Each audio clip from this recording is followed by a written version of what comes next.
പ്രിയപ്പെട്ടവർ, ഈ ദിവസങ്ങളിൽ പലരും എന്നെ വിളിച്ച് ചോദിക്കുന്നുണ്ട്, ഇനി എങ്ങനെയാണ് മുനമ്പത്തിൻ്റെ കാര്യം എന്ന്. പരിഹാരമായി ഭേദഗതിയിലൂടെ എന്ന് കുറച്ച് പേര്, ഇല്ല പരിഹാരമില്ല എന്ന് മറ്റു ചിലർ, ഇതിന് സ്ഥലം സർക്കാർ ഏറ്റെടുത്ത് അതിന് പകരം വഖഫ് ബോർഡിന് ഭൂമി കൊടുക്കണം എന്ന് വേറെ ചിലർ, എത്രയും വേഗം വഖഫ് ട്രൈബ്യൂണലിലെ വിധി പുറത്തു വരണം എന്ന് മറ്റു ചിലർ.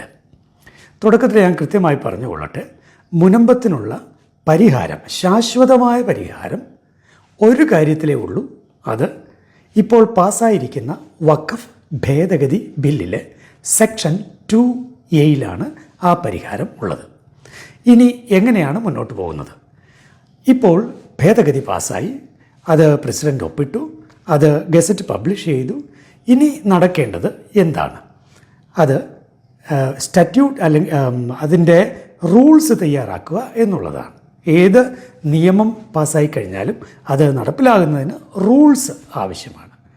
കേന്ദ്രമന്ത്രി ശ്രീ കിരൺ റിജിജു മുനമ്പത്ത് വന്ന് പറഞ്ഞത് റൂൾസിൻ്റെ പ്രിപ്പറേഷൻ അത് നടക്കണം, 3 ആഴ്ച വേണമെന്നാണ് അദ്ദേഹം പറഞ്ഞത്. അപ്പോൾ നോക്കണം, പുതിയ നിയമ ഭേദഗതിയിൽ സെക്ഷൻ 108B കൃത്യമായൊരു കാര്യം പറയുന്നുണ്ട്. അതായത് കേന്ദ്ര സർക്കാരാണ് റൂൾസ് തയ്യാറാക്കാൻ ബാധ്യതയുള്ളത്. നേരത്തെ റൂൾസ് തയ്യാറാക്കുന്നത് കേന്ദ്രവും സംസ്ഥാനവും കൂടിയായിരുന്നു. കേന്ദ്രത്തിന് സെക്ഷൻ 3 മാത്രമേ ചെയ്യാനായിട്ട് പറ്റില്ലായിരുന്നു. സംസ്ഥാനത്തിന് വേണം മറ്റ് റൂൾസൊക്കെ തയ്യാറാക്കാൻ. എന്നാൽ കൃത്യമായി 108B കൃത്യമായി സെക്ഷൻ 108B കൃത്യമായി പറഞ്ഞിരിക്കുകയാണ്, കേന്ദ്രമാണ് റൂൾസ് തയ്യാറാക്കുന്നത്. അപ്പോൾ കിരൺ റിജിജു അന്ന് ഇവിടെ മുനമ്പത്ത് വന്നിട്ട് പറഞ്ഞു, 3 ആഴ്ച കൊണ്ട് അതിൻ്റെ റൂൾസ് റെഡിയാകും. എന്നിട്ട് ആ റൂൾസ് കേരള സർക്കാരിന് ഇൻസ്ട്രക്ഷനോടുകൂടി അയച്ചു കൊടുക്കും, ഇത് നടപ്പിലാക്കണം എന്ന് പറഞ്ഞിട്ട്.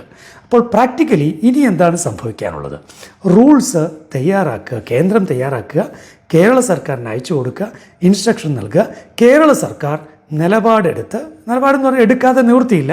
കേരള സർക്കാർ കൃത്യമായി ഉടനെ തന്നെ സത്വരമായി നിലപാടെടുത്ത് ഈ ഭൂമി ഇത് വഖഫ് ആക്ടിന് കീഴിൽ വരുന്നതല്ല, അതുകൊണ്ട് ഈ നാട്ടുകാർ വാങ്ങിയത് അത് ഓക്കെയാണ്, ഒരു പ്രശ്നവുമില്ല, അത് അവരുടെ സ്വന്തം ഭൂമിയാണ് എന്ന രീതിയിൽ ഈ പറഞ്ഞ പ്രശ്നങ്ങളൊക്കെ പിൻവലിച്ച്, വഖഫ് ബോർഡിൻ്റെ കാര്യങ്ങളൊക്കെ പിൻവലിച്ച് സലാം പറയുക എന്നുള്ളതാണ് ഇതിനുള്ള ഏക മാർഗം. ഇപ്പോൾ ഉള്ള തടസ്സം എന്താണ്? സുപ്രീം കോടതിയിൽ 72ഓളം കേസുകൾ കൊടുത്തിരിക്കുകയാണ്. കോൺഗ്രസ് ഉൾപ്പെടെ, മുസ്ലിം ലീഗ് ഉൾപ്പെടെ കേസുകൾ കൊടുത്തിരിക്കുകയാണ്. ആ കേസാണ് ഇപ്പോൾ തടസ്സമായിട്ടുള്ളത്. കാരണം കോടതിയിൽ കേസ് നിലനിൽക്കുമ്പോൾ ഈ റൂൾസും കാര്യങ്ങളും അത് അപ്ലൈ ചെയ്യുക എന്നുള്ളത് അതിന് താമസം നേരിടും. അപ്പം എത്രയും വേഗം ആ കേസ് തീരണം, പിന്നെ ഈ റൂൾസ് നടപ്പിലാക്കണം. ഇത്രയുമാണുള്ളത്. പക്ഷേ ചിലർ പറയുന്നുണ്ട് സെക്ഷൻ 51 ഉപയോഗിക്കണം. അതാണിപ്പോൾ വഖഫ് ബോർഡ് സർക്കാരിന് കൊടുത്തിരിക്കുന്ന നിർദ്ദേശം അത്രേ. ഇത് സർക്കാരിന് കൊടുക്കേണ്ട നിർദ്ദേശമൊന്നുമില്ലല്ലോ. നേരത്തെ തന്നെ മന്ത്രി അബ്ദുൾ റഹ്മാൻ ഇത് തന്നെയല്ലേ പറഞ്ഞത്, അത് സ്ഥലം വേറെ കൊടുത്ത് അങ്ങനെ അതിതേ ഉള്ളൂ സെക്ഷൻ 51. പക്ഷേ സെക്ഷൻ 51 ഇവിടെ ഉപയോഗിക്കാനാവില്ല. കാരണം സെക്ഷൻ 51 പറയുന്നത് എന്താണ്? ലാൻഡ് അക്വിസിഷനാണ്. എന്തിനു വേണ്ടിയാണ് ലാൻഡ് അക്വിസിഷൻ? നിങ്ങളൊന്ന് പഠിച്ചു നോക്കൂ. ലാൻഡ് അക്വിസിഷൻ എന്ന് പറയുന്നത് പബ്ലിക് പേർപ്പസിന് വേണ്ടിയാണ്, അല്ലാതെ ഏതെങ്കിലും ഭൂമിക്ക് പകരം കൊടുക്കാനോ അങ്ങനെയൊന്നുമല്ല ലാൻഡ് അക്വിസിഷൻ. ലാൻഡ് അക്വിസിഷൻ എന്ന് പറയുന്നത് പബ്ലിക് പേർപ്പസിന് വേണ്ടിയാണ്. പബ്ലിക് പേർപ്പസ് എന്ന് പറഞ്ഞാൽ കേരള സർക്കാർ ഒരു ഭൂമി ഏറ്റെടുക്കുന്നത് കേരളത്തിലെ സകല പൗരന്മാർക്കും ഗുണകരമായ കാര്യത്തിന് വേണ്ടിയായിരിക്കും. എയർപോർട്ട്, റോഡ്, ഇങ്ങനെ പാലം, ഇങ്ങനെയുള്ള കാര്യങ്ങൾ അത് എല്ലാവർക്കും പറ്റിയത്. പക്ഷേ മുനമ്പത്തേത് വിഷയം അങ്ങനെയല്ലല്ലോ. മുനമ്പത്തേത് അത്രയും പേരുടെ ഭൂമി കൊടുക്കാൻ വഖഫ് ബോർഡിൽ നിന്ന് എടുത്തിട്ട് വഖഫ് ബോർഡിന് കോമ്പൻസേഷൻ കൊടുക്കണമെന്നാണ് ഇപ്പോൾ പറയുന്നത്. അത് തട്ടിപ്പ് പരിപാടിയാണ്, അത് നടക്കാത്ത കാര്യമാണ്. പിന്നീട് തീർച്ചയായിട്ടും അത് പ്രശ്നമുണ്ടാകും. ഇനി വഖഫ് ട്രൈബ്യൂണൽ തന്നെ വന്നു എന്ന് വിചാരിക്കുക. വഖഫ് ട്രൈബ്യൂണലിൽ എത്രയും പെട്ടെന്നൊരു വിധി വന്നു എന്ന് വിചാരിക്കുക. ഇപ്പോഴുള്ള വഖഫ് ഭേദഗതി വരുന്നതിന് മുൻപ് ആയിരുന്നെങ്കിൽ വഖഫ് ട്രൈബ്യൂണലിൻ്റെ വിധി അന്തിമമായേനെ, പിന്നെ ഒരു പ്രശ്നം അവിടെ ഉണ്ടാവില്ലായിരുന്നു. പക്ഷേ ഇപ്പോൾ ഇമ്മീഡിയറ്റായി ഒരു വിധി വന്നാലും ഇപ്പോഴുള്ള നിയമം അനുസരിച്ച് അപ്പീൽ പോകാം. അപ്പോൾ തീർച്ചയായിട്ടും അപ്പീൽ പോകും. ഈ അപ്പീൽ പോകുമ്പോൾ ഈ ട്രയൽ കോടതിയിൽ അല്ലെങ്കിൽ ട്രൈബ്യൂണൽ കോടതിയിൽ എല്ലാ തെളിവുകളും സബ്മിറ്റ് ചെയ്ത് എല്ലാ വാദഗതികളും ഉന്നയിച്ചു എന്നുള്ളത് വളരെ പ്രധാനപ്പെട്ടതാണ്. കാരണം അപ്പീൽ കോടതിയിൽ പിന്നെ കൂടുതൽ തെളിവുകളോ കാര്യങ്ങളോ കൊണ്ടുപോകാൻ പറ്റില്ല.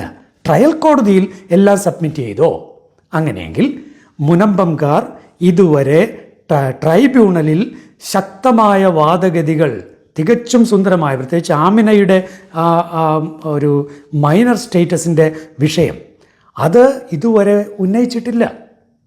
എന്ന് മാത്രമല്ല, മുഹമ്മദ് സിദ്ദിഖ് സേട്ടു അദ്ദേഹം ഒരു ഫ്രോഡായിരുന്നു എന്നും ഈ ഭൂമി അദ്ദേഹത്തിൻ്റെ ആയിരുന്നില്ല എന്നും ഉള്ള തെളിവുകൾ 47 ഡോക്യുമെൻറ്റും 48 ഡോക്യുമെൻറ്റും അനുസരിച്ച് നമുക്ക് കിട്ടും. പക്ഷെ അതൊന്നും ഈ കോടതിയിൽ വന്നിട്ടില്ല. അതുകൊണ്ട് വഖഫ് ട്രൈബ്യൂണലിൻ്റെ ഒരു വിധി ഉടനെ വന്നാൽ കാര്യം തീരുമെന്ന് വിചാരിക്കുന്നതും മൗഢ്യമായിരിക്കും.